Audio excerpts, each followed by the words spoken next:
আর তাদের দোসর রাজাকার আল বদর আল শামস। এখন তিন কোনায় আপনার তিন ধরনের শত্রু আছে, তিনজনের সাথে আপনার তিন অঙ্কে খেলতে হবে, এবং আমরা খেলবো, এবং এই যুদ্ধ হবে, এবং আমরা জিতব। আমি আপনারা দিয়ে না, আমি হঠাৎ করে হয়তো বাবু না থাকলে, এখানে আমার মামা না থাকলে আমার হয়তো এই কথাটা মাথায় আসতো না। আমার নেত্রী, উনি আমার নেত্রী কিনা আমি জানি না, আমি ওনাকে, আমার মা নাই, চলে গেছেন, আমি ওনাকে মাই ডাকি, যখন একা থাকি মাই বলি অনেক সময়। সো একদম ছোটবেলা থেকে জেল খাটা শুরু করেছি, 75-এ যখন ক্লাস 8-এ পড়ি তখন থেকে রাজনীতি করা শুরু করেছি। আব্বা জেলে ছিলেন, না খেয়ে কাটিয়েছি 3-4 বছর, 4 বছর ভাত না খেয়ে কাটিয়েছি। একবেলা ভাত খেয়েছি, 3 বেলা ভাত খাইনি। খান সাহেব ওসমান আলীর নাতি, এখান শামসুল জোহার ছেলে আমরা। আমার বাবা আমাদের জন্য একটা করে রেখে যান, নট এ সিঙ্গেল পেনি, এবং আমি এই জন্য প্রাউড করি আমার বাবার জন্য। আমরা 3 ভাই এমপি হয়েছি, আমার মাও রাজনৈতিক পরিবারের সদস্য ছিলেন। সো আমি যে বিষয়টা বলতে চাই, আসলে আমরা একটা বেঈমানের জাত, কিছু মনে করেন না, আমি সহ আমরা ইমানদার না। আমি আমার জীবনে এরকম দেশপ্রেমিক কোনো মানুষ, মহিলা আমি দেখিনি। খুব কাছাকাছি থেকে আমি তাকে দেখেছি। আমি 2001-এর একটা ঘটনা বলতে চাই আপনাদের কাছে। আমি সব জায়গায় এই কথাটা বলি, তরুণ প্রজন্ম যারা ছাত্রলীগ, যুবলীগ, স্বেচ্ছাসেবক লীগ, আপনাদের উদ্দেশ্যে বলতে চাই, আমরা রাজনীতির ব্যাখ্যা জানি না। রাজনীতি কি? আমরা অনেকে মনে করি রাজনীতি মানে ক্ষমতা, রাজনীতি মানে মন্ত্রী হওয়া, এমপি হওয়া, সভাপতি হওয়া, সাধারণ সম্পাদক হওয়া। নো, আমি নেত্রীর কাছে এই জিনিসটা শিখিনি। আমিও একসময় ভাবতাম রাজনীতি মানে এটা। 2001-এর একটা ঘটনা আমার জীবনের কনসেপ্ট বদলে দিয়েছে। 2001 2500, আমরা 2500-এ গেছি জনসভা করতে, বিশাল জনসভা, দুপুরে 1টার সময়, প্রচন্ড গরম। গরম মানে কি? মানে আগুনের মতো গরম। বাবু ছিল এবং নেত্রী হেলিকপ্টার করে আসলেন। আমি সংক্ষিপ্ত বলছি কারণ আমাদের টাইম একেবারে কম। তাহলে আপনারা বুঝতে পারবেন যে উনি কি আর কি হারালাম আমরা, মানে বাংলাদেশ এখন পর্যন্ত কি হারিয়েছে, ফিরে পাবো ইনশাল্লাহ। সো ওই গরমের মধ্যে আমি অনুষ্ঠান পরিচালনা করছিলাম, ঘেমে চুপচুপ হয়ে, মানে মনে হচ্ছে বালতি দিয়ে কেউ পানি ঢেলেছে শরীরের ভিতরে, এরকম অবস্থা।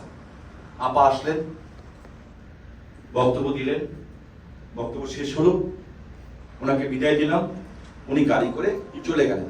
হেলিকপ্টারটা মনে করেন 1.5 কিলোমিটার দূরে একটা জায়গায় পার্কিং করা হয়েছে। তখন অলরেডি গোপালগঞ্জ ওনাকে মারার জন্য ওই যে 75 কেজি বোমা, ওইটা কোটালীপাড়ায় স্থাপন করা হয়েছিল।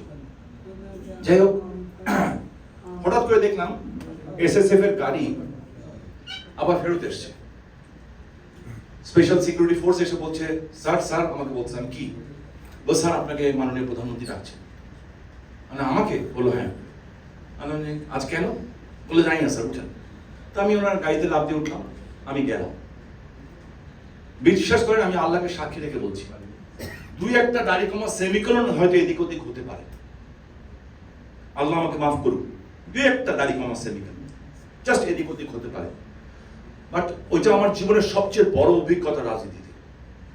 আমি যখন ওখানে যে পৌঁছলাম, আমি, আপা আপনি আমাকে ডেকেছেন? বলে, হ্যাঁ। তুই একটা কাজ করবি? আমি, কি আপা? বলে, আমার সাথে যাবি? আমি, কোথায়? বলে, কুমিল্লায় চান্দিনায় জনসভা করবো। স্বামী, আমি সকাল থেকে কিছু খাই নাই। হ্যাঁ, তুই তো বক্তৃতা ভালো দেশ, তুই 30-40 মিনিট বক্তব্য দিস, ততক্ষণ আমি একটু রেস্ট নিব, একটু কিছু খাবো। আমার না মায়া লেগে গেল। আপা আমি এই অবস্থায় যাবো? কিচ্ছু হবে না। মানে আমার নিজের কাছে নিজের গায়ে গন্ধে ঘৃণা লাগছে। বললো, কিচ্ছু হবে না। হেলিকপ্টারে উঠতে গেছেন উনি, 3-4টা সিঁড়ি উঠেছেন, আমি ওনার পিছিয়ে। হঠাৎ করে দেখলাম, বেশি না 100 হাত দূরে, 100 হাত দূরে হবে, 100-150 হাত দূরে, কিছু কিছু বৃদ্ধা মহিলা। তখন বাংলাদেশের মানুষ এত আপডেট হয়নি, গ্রামের মহিলা, শরীরে ব্লাউজ নাই, বয়স্ক মহিলা, শিরাবিনা কাপড় পরা, হ্যাঁ, দূর থেকে হাত দেখাচ্ছে, হ্যাঁ, শেখ হাসিনা বলতেছে। বৃদ্ধ বৃদ্ধ লোক, বয়স্ক লোক, অনেক বয়স্ক লোক, গ্রামের মানুষ অল্পতেই এমনি বয়স হয়ে যাবে, এরাও হাত দেখাচ্ছে। আর ছোট ছোট বাচ্চা, কেউ প্যান্ট পরা আছে, কেউ প্যান্ট ছাড়া আছে, ন্যাংটা একদম, একদম ছোট বাচ্চা, ওরা দূর থেকে চিল্লাচ্ছে হাসিনা বলে। উনি হঠাৎ করে ইউটার্ন নিলেন, নিয়ে উনি নেমে ওই দিকে যাচ্ছেন। স্বাভাবিকভাবে মিলিটারি এসএসএফ ওরা হাত দিচ্ছে, sir sir sir sir please sir আপনি যাবেন না যাবেন না স্যার স্যার স্যার। তো উনি হাঁটছেন তো, স্যার আপনি যেন না স্যার স্যার ইনসিকিউর স্যার। হাট করে উনি থামলেন, থেমে একটা ধমক দিলেন, সরো, এরা আমাকে মারবে না, কারা মারবে আমি জানি। আচ্ছা আমি মায় গেলেন। এরপরে যে দৃশ্য আমি আমি চোখ বন্ধ করে দেখতে পাই, আমরা কাকে কাকে অপমান করলাম বাংলাদেশে? আমরা আসলে মানুষ নাকি? আমরা এই মহিলাটার বাপ মা ভাই বোন সবের বোনটা আছে, শুধু এই দুইটা বোন, আরেকটা বোন ছোট বোন সেখানে আপা। আমি একদিন বলছি, ছোট আপা আপনি কাঁদেন না কেন? স্বামী আমি চিৎকার দিয়ে কাঁদতে পারিনি আজ পর্যন্ত। বিলিভ মি, উনি কাঁদতে পারেন নাই অনেক জোরে। ছোট ছিল তখন, আমার বড় বোনের বান্ধবী। জামাল ভাই ছিল আমার মেজো ভাইয়ের বান্ধবী, আর কামাল ভাই স্মৃতি সংসদ 11:30 পর্যন্ত সেদিন রাত্রে আমাদের বাসায়, আমাদের মানে আমার বড় ভাইয়ের বিয়ের অনুষ্ঠান। একটা পর্যায়ে বললো, নাসিম চল আমরা নারায়ণগঞ্জ যাই আজকে।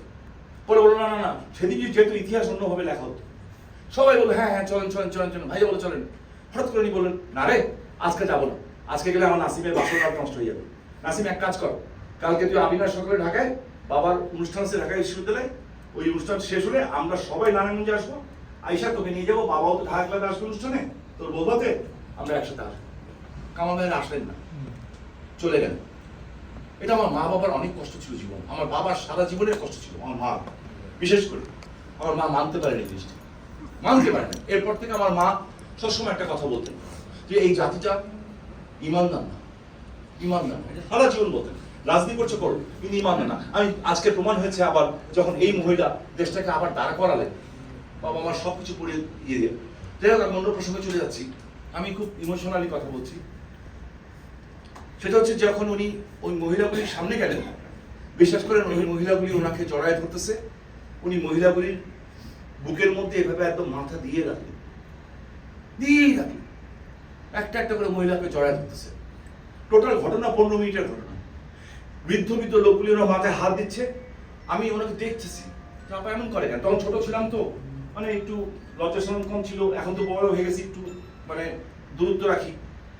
আপা যখন মাথায় হাত দিচ্ছে, আমি দেখলাম মহিলা এই এই শেখ হাসিনা, হ্যাঁ, যার ইজ্জত নিয়ে নেওয়া হয়েছে, দেশটাকে দাঁড়া করিয়ে দিয়েছিল, আমরা তাকে হত্যার থেকে 1000 গুণ বেশি হত্যা করেছি এই বাঙালি জাতি।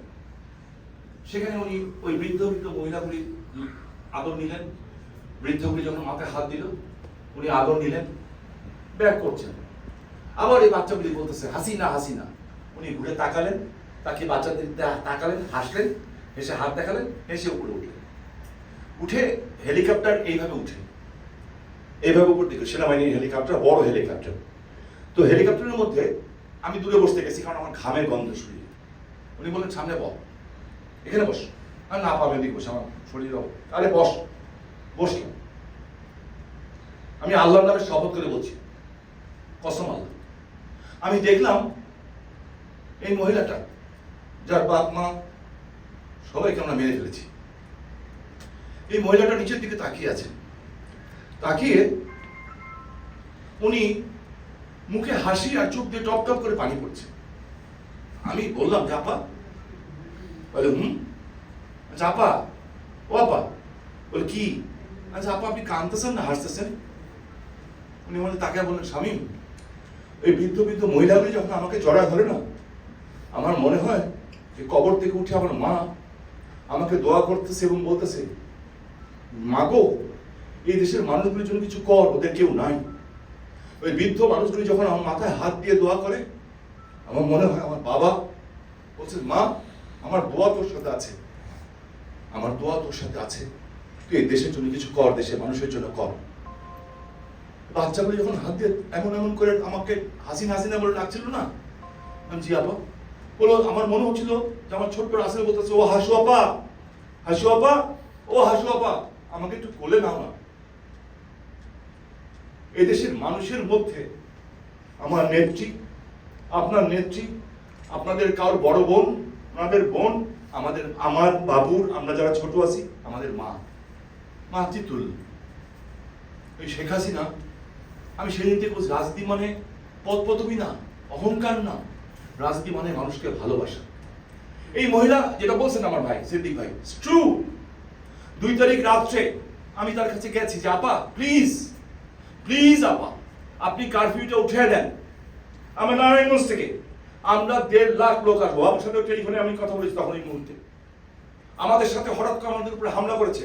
আমি নারায়ণগঞ্জে আমার হামলা করবে কি, আমি অবাক হয়ে গেছি। কারা এরা? বের হওয়ার পরে ওরা ওখান থেকে ভাগছে। ভাগার পরে কেউ আহত নিহত কিচ্ছু হয়নি। পরে শুনলাম সে জামাত শিবির, এরা তো ছিলই বিএনপি, ওটা তো চিনি, বিএনপি সামনে আসেনি। কে এটা? আরসার প্রধান, রোহিঙ্গাদের যে গেরিলা গ্রুপ সেটার প্রধান চিফ, সে সিদ্দিকগঞ্জে থাকতো। স্টিল নাও আছে ওখানে। 4টা মাদ্রাসায় ওখানে এখনো ট্রেনিং চলে, আমি মহিলা মাদ্রাসা সহ এরকম 165টা জায়গায় ট্রেনিং চলছে। সেদিন আপাকে বলেছিলাম যে আপা আমার নারায়ণগঞ্জ থেকে 1.5 লাখ 2 লাখ আসবো, যাত্রাবাড়ি থেকে 30,000, ঢাকার আশপাশকে খবর দেন, আমরা 10 লাখ লোক হই। অনেকক্ষণ চুপ করে থাকলেন। চুপ করে থাকতে বললেন মাথা গরম করেন। আমি আপা আপনি কিন্তু পরে সময় পাবেন না। বললেন মাথা গরম করেন না। বুঝি নাই কেন করেছেন। একটাই করেছেন কারণ যদি ব্লাডশিট চান নাই হয়তোবা, কিংবা বেঈমানরা শস্যের ভিতরে ভূতরা তাকে মিস ইনফর্ম করেছে। এটাই সত্য। মিস ইনফর্ম করেছে। আমাদের জন্য কোনো ব্যাপার ছিল না সেদিন। আরে আমরা নারায়ণগঞ্জই যথেষ্ট, মামু ভাইকে যথেষ্ট ছিলাম ওইগুলিকে একসাথে মোকাবেলা করার জন্য। আমরা মামু ভাইকে যথেষ্ট ছিলাম সেখানে। দেখেন এআই দিয়ে বিভিন্ন সাবান মাহমুদ এখানে আছেন, এআই দিয়ে তার কণ্ঠস্বরকে দিয়ে বলা হচ্ছে গুলি করো, এখানে সব কটাকে মেরে ফেলো, সব কটাই করো।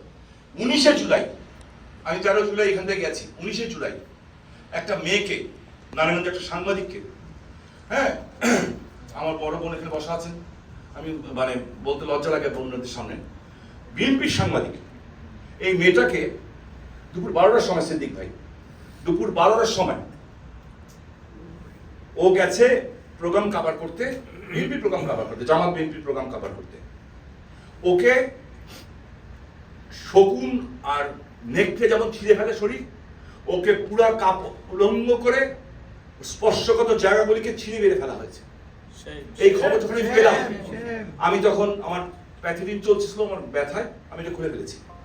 খুলে আমি নারায়ণগঞ্জে এসেছি, নারায়ণগঞ্জ ক্লাবে বসছি, তখন ওরা হামলা করেছে। সো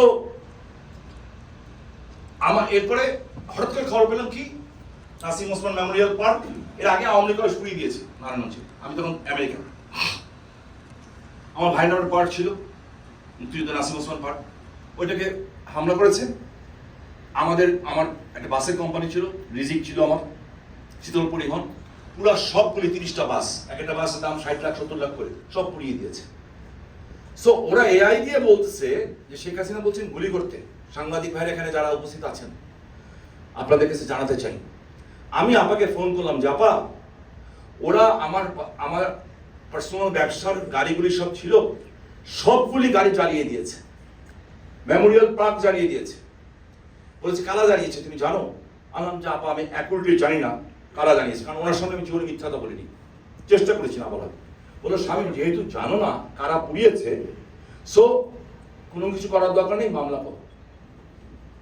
যদি উনি চেতেন এটাই যে আমরা কাউন্টার করবো, তা তো উনি আমাদেরকে বলতেন বাবুর এখানে হয়েছে, আমার এখানে হয়েছে, সারা বাংলাদেশে হয়েছে, কাউন্টার করতে বলেননি। কিন্তু বিকজ ওই যে শেখ হাসিনা 2,500 ঘটনা, ওই শেখ হাসিনা ঠিক বঙ্গবন্ধু এইভাবে ভালোবাসতেন, উনিও ভালোবেসেন।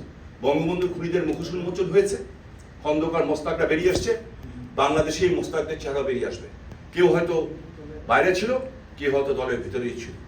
আজকে প্রমাণ হয়েছে আমাদের সজিবাজের জয় যে বক্তব্য, চমৎকার বক্তব্য দিয়েছেন, এবং উনি বলেছেন লস্করে, ও আমার ভাইয়ের মতো, আমরা 103 বছর ছিলাম ভার্জিনিয়াতে, লস্করে তৈয়বা, আল কায়দা আজকে প্রেজেন্টস বাংলাদেশে ট্রেনিং চলতেছে। ট্রু, নট অনলি এরা, আরো অনেক গ্রুপগুলি চলছে। এবং তার 2 দিন পরেই কিন্তু আজকে জাতিসংঘে প্রমাণিত হয়েছে যে ওরাই বলেছে, ওরা তো আমাদের কথা শুনে বলে নাই, ওরা বলেছে যে ওইটা হচ্ছে কেন, এরা আমাদের ভূমিটাকে ব্যবহার করতে চায়। পাকিস্তানের আইএসআই নেটওয়ার্ক, পাকিস্তানের 6 জন জেনারেল তো 6 মাস 7 মাস ওই সুদখোর ইউনুসের প্ররোচনায়, ওই যে এয়ারপোর্টের সামনে যে হোটেলটা রেডিসন ব্লু, ওখানে থেকে তারা কাজ করেছে, স্টিল নাও ওরা আছে বিভিন্ন জায়গায়। তারা ট্রেন আপ করেছে, ট্রেন আপ করে আজকে বাংলাদেশকে ব্যর্থ নষ্ট পরিণত করতে চায়। করে তাদের টার্গেট কি? মেইন টার্গেট ইন্ডিয়া, তারপরে হচ্ছে মায়ানমার, এই জোনটাকে অস্থিতিশীল করে। তা মরবে তো বাংলাদেশের মানুষ, ওদের তো কোনো সমস্যা নেই। সো আমরা আমাদের নেত্রীকে যদি আমরা দেশে ফেরাতে চাই, আল্লাহর কাছে চাইতে হবে, যে যার সৃষ্টিকর্তার কাছে দোয়া করতে হবে। প্লাস প্লিজ আমি আপনাদের হাত জোর করতেছি, পা জোর করতেছি, আওয়ামী লীগের, যুক্তরাষ্ট্র আওয়ামী লীগের নেতাকর্মী সবাই, ইনক্লুডিং ছাত্রলীগ থেকে আরম্ভ করে যুক্তরাষ্ট্র আওয়ামী লীগের সভাপতি সহ, প্লিজ আমরা পরে গ্রুপিং করব, কিছু মনে করেন না। আপনাদের দেশে ভিড়ুক, আরেকবার ক্ষমতা আসুক, আমার এলাকায় যে আপনি ইলেকশন করেন, আমি করবো না। আমি শুধু চাই ওনার সম্মানটা ফিরে পাক। বঙ্গবন্ধু বাড়ির সামনে যে মন ভরে জয় বাংলা স্লোগান দিব, বাপ্পার কবরটা জিয়ারত করবো, বঙ্গবন্ধুর মাজার জিয়ারত করবো। তারপর যদি আল্লাহ চায় পুরো বংশ মিলে মক্কা মদিনায় যাবো, যার যার ধর্ম অনুযায়ী সে কাজ করবো। আর ইলেকশন করবো না, কোনো কিছু চাই না, ওনার সম্মানটা ফেরত চাই।